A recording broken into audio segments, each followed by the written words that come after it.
Totoo nga ba na may multo sa loob ng kotse ni Miss Chung? Yan nasama pag may outing. Hindi naman kami yan batay.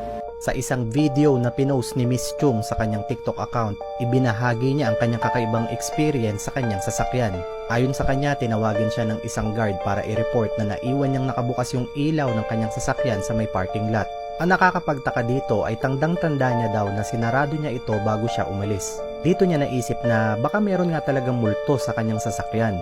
Pero hindi lang kasi isang beses itong nangyari. Sa isang video naman kung saan ay nagmumukbang siya sa loob ng kanyang sasakyan, napansin ng mga netizens na tila may nakita silang kamay sa loob kahit wala naman siyang ibang kasama. Pero ang pinaka nakakatakot sa lahat ay itong video na ito. Sa video na ito ay kinukwento niya na kailangan niyang mag-withdraw ng pera para ibigay sa kanyang mga kapatid dahil naisipan nilang mag-outing. Napansin ulit ng mga netizens na tila ba may taong nakasakay doon sa may likod. Hindi mo ito madaling makikita pero pag tinaasan mo ng brightness at tignan na maigi yung likod na part ay parang may tao nga.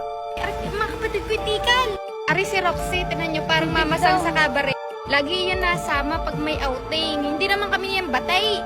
Sa latest video na in-upload ni Miss Chung, makikitang pinabless niya na yung kanyang sasakyan. Ano sa tingin nyo? Totoo kaya ito?